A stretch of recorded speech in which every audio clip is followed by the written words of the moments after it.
এই যে অফিস, সেই অফিস জাভেদ খানের অফিস হিসেবেই পরিচিত। সেই অফিসের সামনেই কলকাতা পুরসভার তরফ থেকে এই নোটিশ দেওয়া হয়েছে, যে নোটিশে অ্যাসিস্ট্যান্ট ইঞ্জিনিয়ারের সই, এক্সিকিউটিভ ইঞ্জিনিয়ারের সই, এবং স্পষ্টত এখানে বলা হয়েছে যে 26 তারিখ বিকেল 4:30টার সময় বিল্ডিং ডিপার্টমেন্টের 328 নম্বর রুম সেখানে যেতে হবে, এবং সেখানে স্পেশাল অফিসারের সঙ্গে কিন্তু দেখা করতে, অচিন্ত কুমার পতি, তার সঙ্গে দেখা করতে হবে এবং উপযুক্ত কাগজ নিয়ে আসতে হবে। এখানে পরিষ্কারভাবে শেখ করিম বক্স খান, তাকে উদ্দেশ্য করে, যিনি জাভেদ খানের বাবা এমনটাই জানা যাচ্ছে, এবং তারকে উদ্দেশ্য করে এই কিন্তু 2 নম্বর জিজে খান রোড, যেটা 66 নম্বর ওয়ার্ডের অন্তর্গত এবং 6 নম্বর বোরোর অন্তর্গত, সেখানে এই নোটিশ দেওয়া হয়েছে। এবং সেখানে পরিষ্কারভাবে শোকজ করা হচ্ছে, এবং সেখানে বলা হচ্ছে যে এই যে বিল্ডিংটা রয়েছে আনঅথরাইজড কনস্ট্রাকশন কিনা সেটা তারা মনে করছেন যে এই বিল্ডিংয়ের কাগজ নথি ভেরিফাই করার প্রয়োজনীয়তা রয়েছে, এবং সেই জন্য এখানেও বলা হচ্ছে, if you fail to comply with the requisition of the notice, the municipal commissioner may, after giving not less than 48 hours from the service of this notice to you, will demolish the unauthorized construction।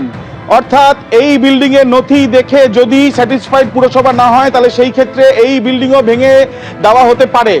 এই যে জায়গায় আমরা দাঁড়িয়ে আছি, এই building Javed খানের office হিসেবে পরিচিত, এবং জাভেদ খানের নামও এখানে দেওয়া আছে।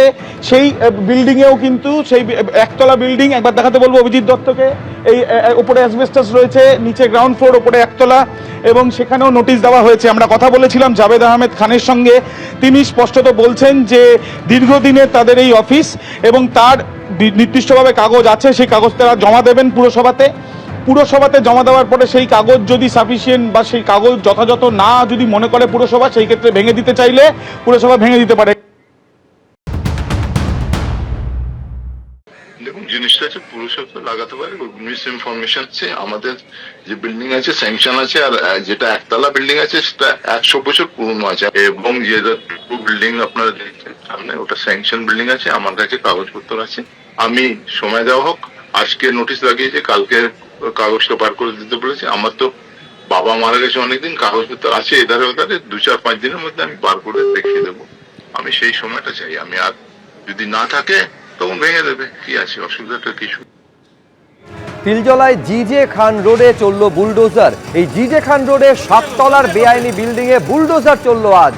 বেআইনি বিল্ডিং এর উল্টো দিকে রয়েছে তৃণমূলের দলীয় কার্যালয়। বেআইনি বিল্ডিং ভাঙতে 3টি বুলডোজার আনা হয়। 23 তারিখ এই বেআইনি নির্মাণ ভাঙতে নোটিশ দেয় কলকাতা পুরসভা। ঘটনাস্থলে পৌঁছন পুরসভার আধিকারিক, পুলিশ এবং কেন্দ্রীয় বাহিনী। জাভেদ খানের ছেলের 2টি বেআইনি নির্মাণ, সেটা ভাঙা কাজ আজকে হয়েছে বলেছেন পুর ও নগরোন্নয়ন মন্ত্রী।